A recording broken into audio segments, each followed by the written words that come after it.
Hello, my wonderful freshmen. I'm coming to you from Rogers, Arkansas, and it is almost 10 o'clock on Wednesday evening, April 1st. So I decided I better get this recorded before I fall asleep. Today we are joined once again by my good friend Petronella. I also, if you see over my shoulder, decided to bring an elephant in to again represent our trek of Africa. We're going to talk just a little bit today about the poaching that takes place in Africa. The elephant tusks are very, very valuable, and unfortunately, they are still poached in Africa quite regularly. I'm wearing my Kansas City Royals baseball hat. Kansas City has had a good few years here. The Kansas City Royals won the World Series a few years ago, and the Kansas City Chiefs won the Super Bowl. And we're all very glad that Corona didn't come before the Super Bowl. How sad would that have been? In fact, I wanted to suggest to ESPN that while they're playing old videos and old games over and over again because they have nothing to show, that they should consider replaying the Kansas City World Series followed by a replay of the Kansas City Chiefs winning the Super Bowl. So anyway, I also have a couple of other friends with me today. I have my dear friend Woody. This is to commemorate Tom Hanks, who is the voice of Woody in the movies Toy Story, who recently recovered from coronavirus. Has nothing to do with Africa. And then, don't remember if I had him with us last time. I think I did. Mr. Bobblehead James Harden. In fact, I'm just going to set him right there. Maybe not. I'm going to put him back over here.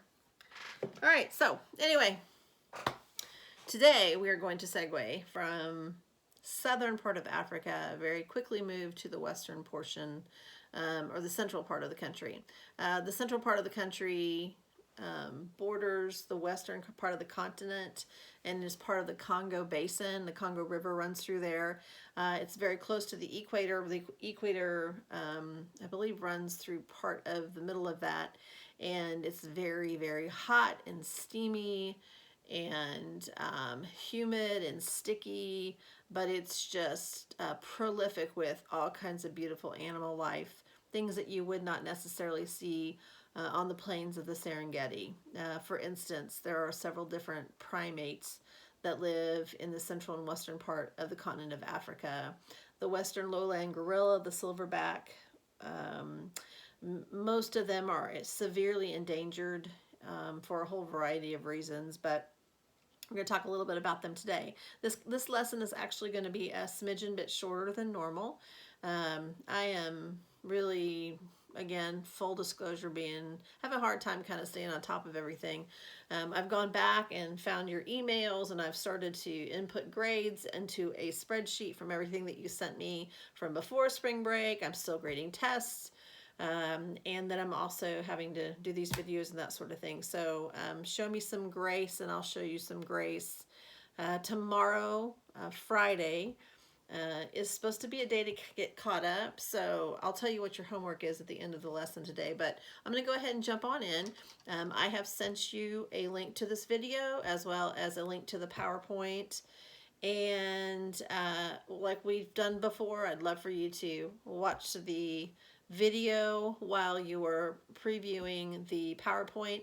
I'm not going to put as many pictures on this particular PowerPoint. The picture files that I use are pretty large, and I think that sometimes makes it difficult to open up those PowerPoints. And if you don't have the PowerPoint program or the Office program, Google Slides will try to change it, but it messes it up. So I'm going to try to keep the slides a little bit more of a minimum than I did last time. So let me put my glasses on so I can see what I'm doing.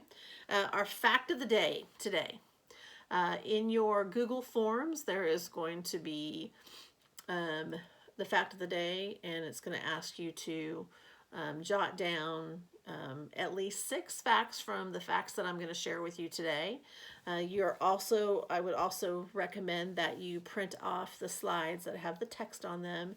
I don't think we have any definitions today, so it's just the fact of the day, and then the text, and you might want to print off a couple of the maps as well. And use that as something to take notes with, to jot notes down on, and then you'll have that available for test time. So as we start the lesson today, PowerPoint, video, possibly printing off the text to the PowerPoint. If you would rather just take notes independent of that, you can, since you have them in the PowerPoint in digital format. So as I'm going through the fact of the day today, in the Google Doc that has your assignment that you have to turn in, it will have the fact of the day, and you will need to list 6 facts of the day. So today's fact of the day is Victoria Falls. Victoria Falls is considered the largest waterfall in the world. It is located in between the countries of Zambia and Zimbabwe, and depending on which map you look at, sometimes that's considered part of Eastern Africa, sometimes part of Central Africa. So there's a map in your PowerPoint, and you can look at that. Let's see here. Victoria Falls is not necessarily the highest nor the widest waterfall in the world, but the size of its width and its height combined do give it the title of the largest waterfall in the world. Let's see here. The width is 5,604 feet, and the height is 354 feet at the tallest.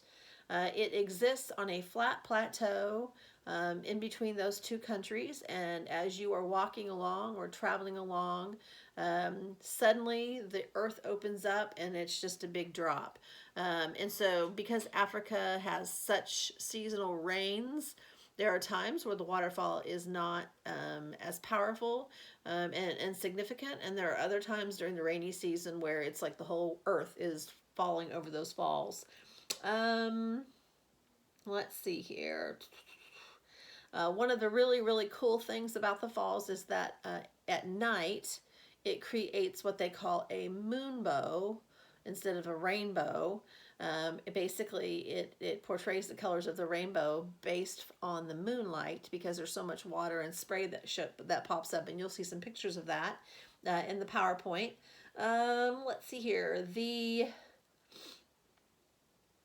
spray from the waterfall can be seen sometimes as far away as 30 miles. Let's see here. At full moon, the moonbow can be seen in the spray instead of the usual daily rainbow. And there are rainbows during the daytime as well from the water. The river fall the area around the river fall contains large populations of hippopotamuses and crocodiles that sometimes will get caught up in the falls and go over the falls. Objects and humans that are swept over the falls, because that does happen, are frequently found swirling about in a lower basin at the northeast end of what's called the Second Gorge. There was a very famous couple back in the early 1900s, Mrs. Moss and Mr. Orchard, and multiple crocodiles were found because their canoes capsized and they went over the falls. And so apparently there's an area at the bottom that tends to pool, and when animals accidentally fall over the falls, that's where they end up. Let's see here. There's a famous feature. It's a natural formed armchair made out of rock, and in this area at the top of the falls, and they actually call it Devil's Pool. When the water levels are low, people can go out and swim, and as they swim towards the edge of the waterfall, that armchair catches them so that they don't go over the waterfalls. And people pay a lot of money to go sit out there and be foolish. You can look up pictures of it if you want to. I think I've got one picture of it in the slide. So it's deceptive because you don't know that armchair is in there, or that stone wall.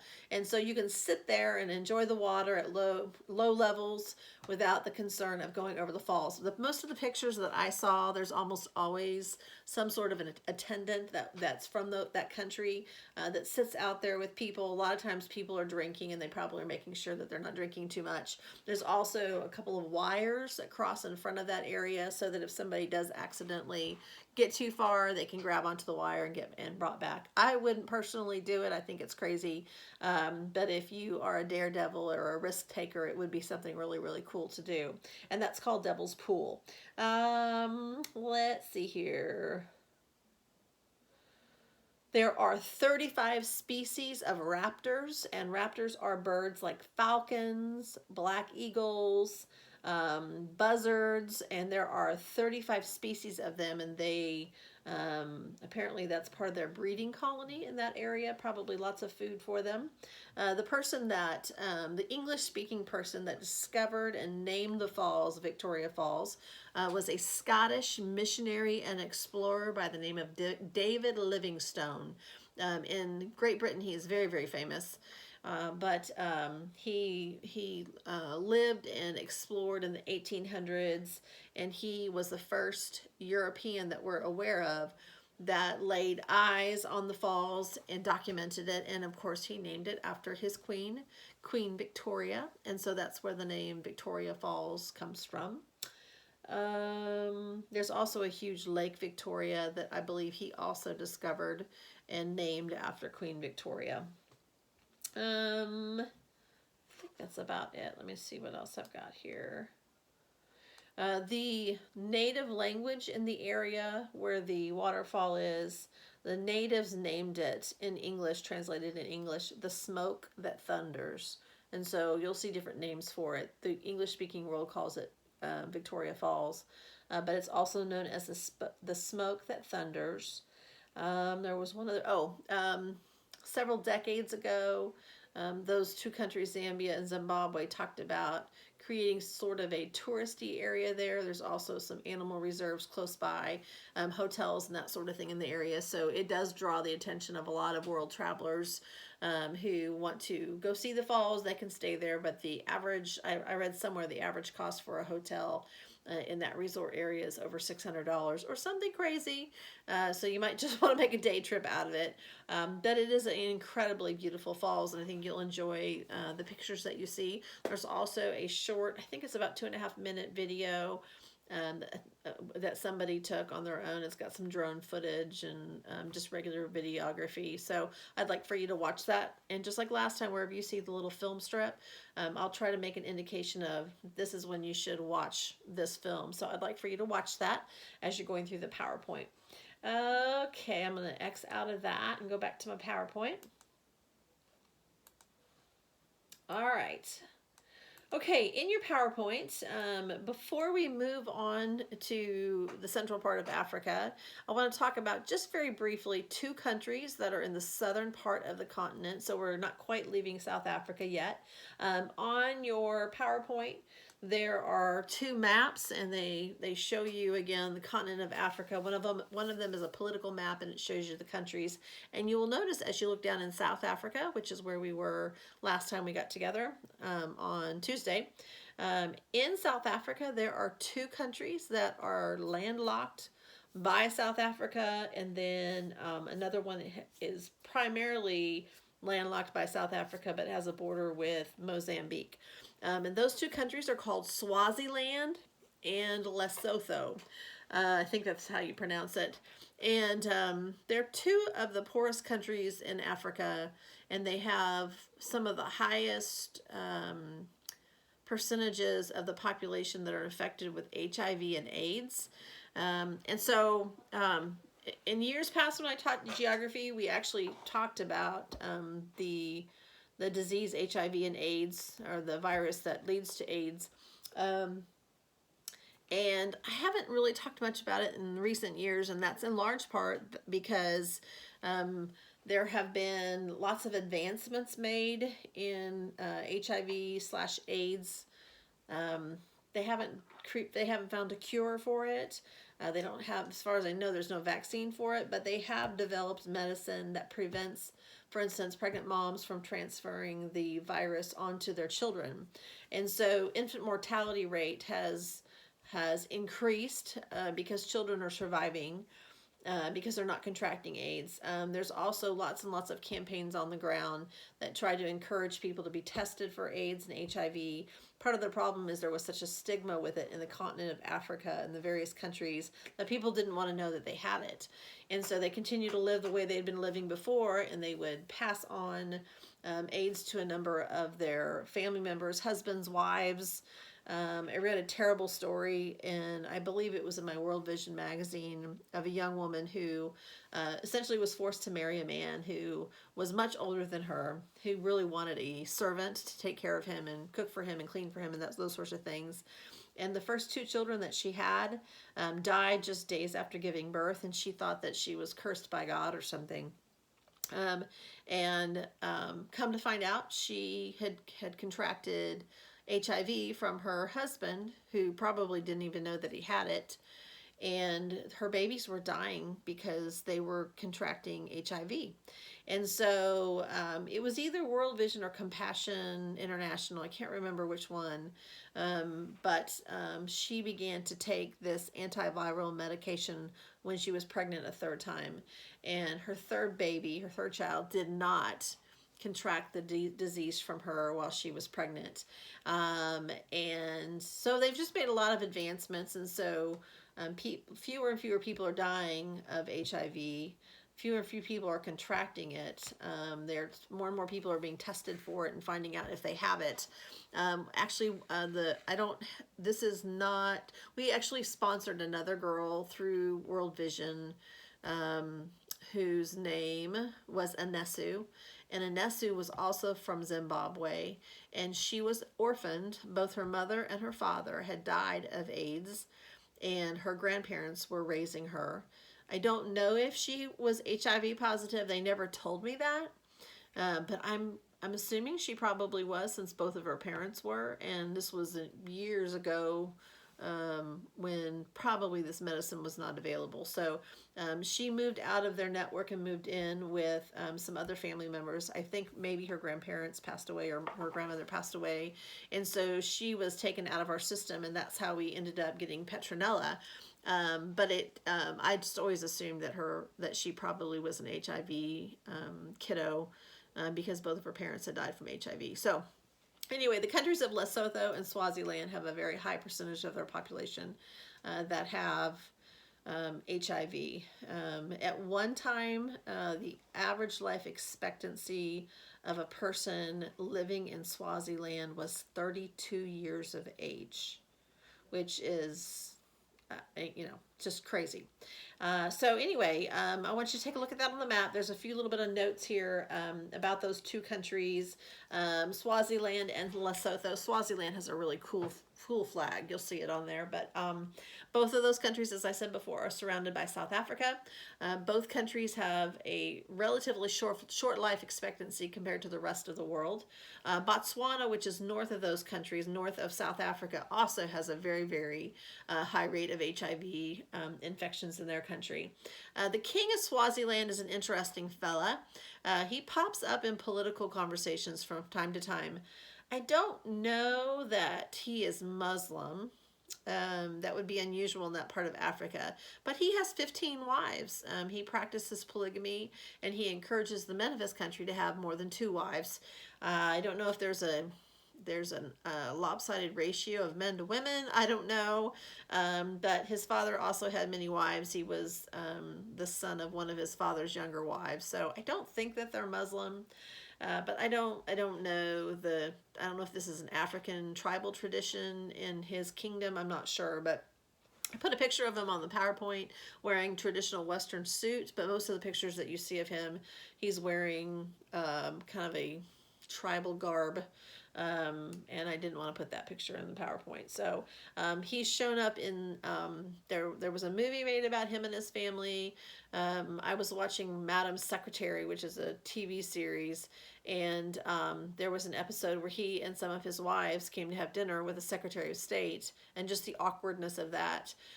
There is a picture of President Obama. Apparently he was a guest at the White House when President Obama was president, and there's a picture of him and one of his wives with Mrs. Obama and Mr. Obama, which was kind of funny.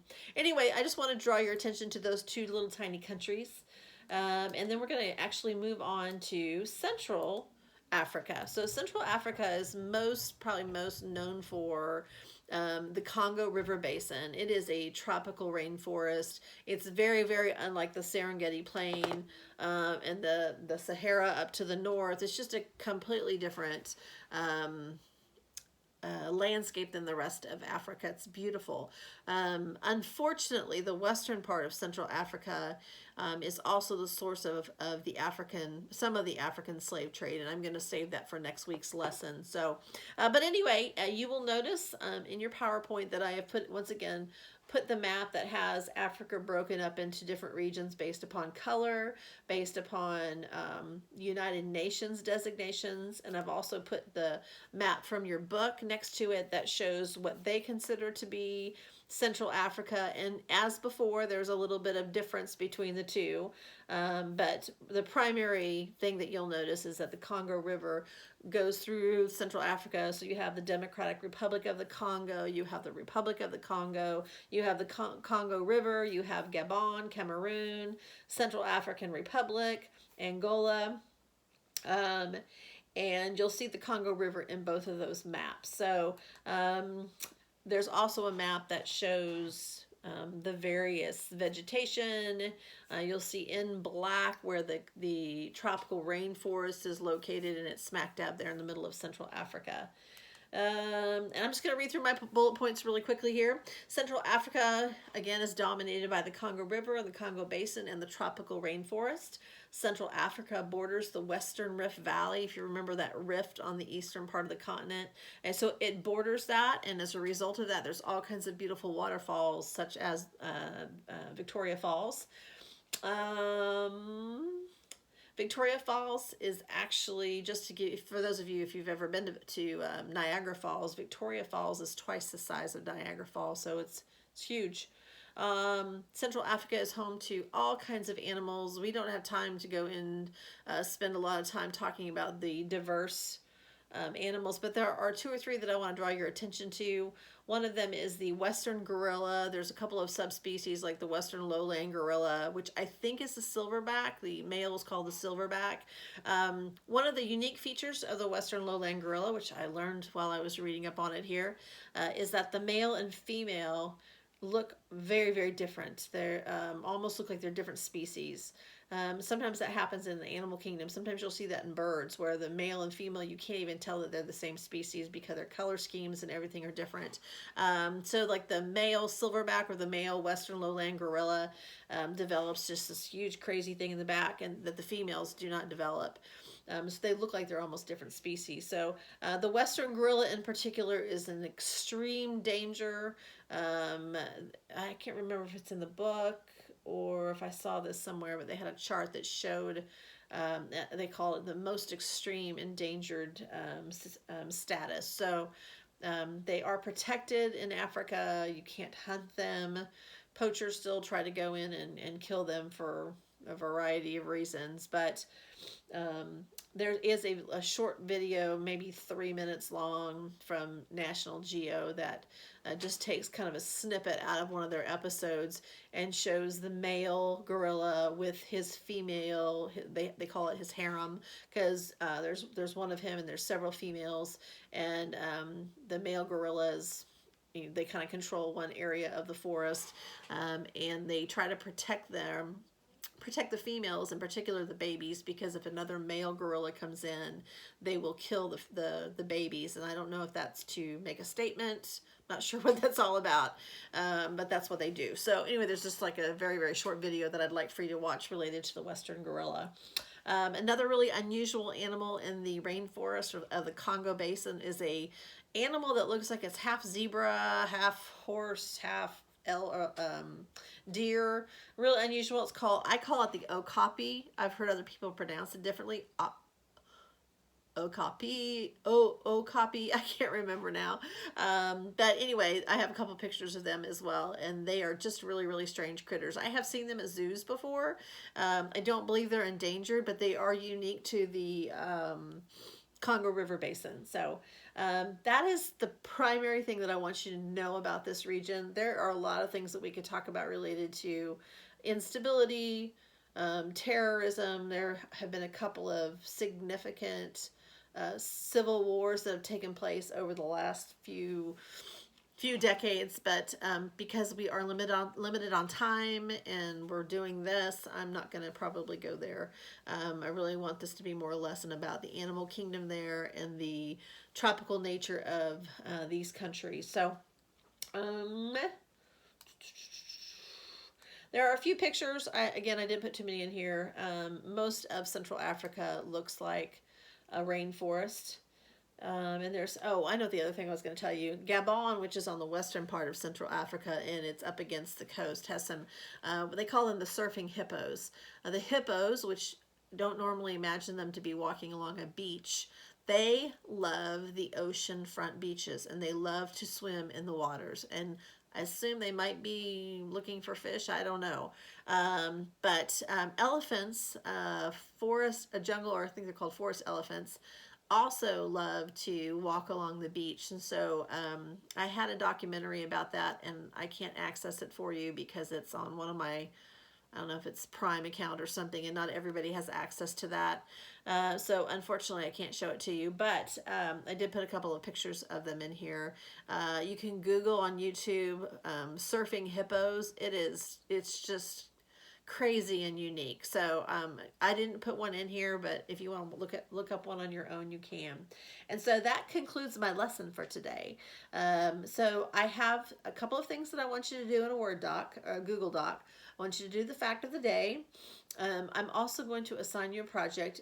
In the beginning of, I think it's right before chapter 23, there is, and this is true of every continent, but in your textbook there is a chart in Africa. It's 2 or 3 pages long that shows all the flags of all the different countries of Africa.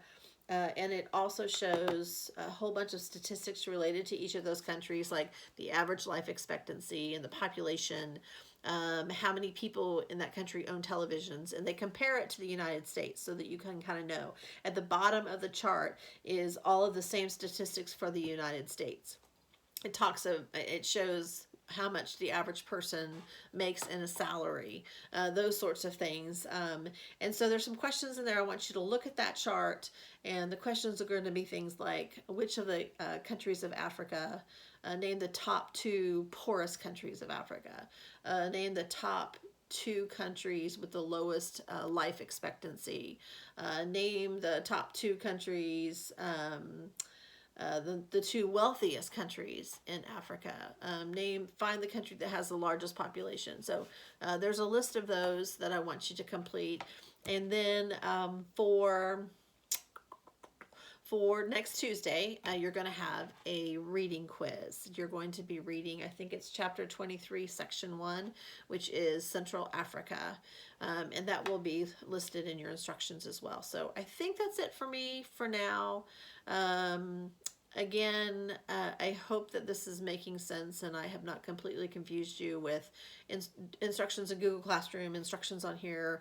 Hopefully you'll be able to track with me pretty well, and be patient with me. I am collecting your assignments and grades and trying to get them into RenWeb and all of that stuff. So it'll be very helpful to have Friday to kind of catch up. So love you all. I'm excited that you guys are putting in a great effort. I know that not all kids across this country are responding to their teachers' requests, and so I'm very thankful that you guys are good stewards of this gift of education, and I hope that you are paying attention to my prayer requests that I'm putting on Instagram and praying for our country. You will never forget this time in your life. When you are old and gray and you look back, you're going to remember this time. And so I just urge you, you have powerful voices before God. I'm hoping that you are praying for our country. Pray for New York City. It's just getting pummeled. Pray for the doctors and nurses. Some of you have parents that work in the medical field and are impacted by this. Pray for the safety of our Lifeway family. Pray for our president. Pray for the people that are involved in making decisions about how to best handle this crisis. But above all, know that Jesus loves you and he is perfectly in control of what's happening.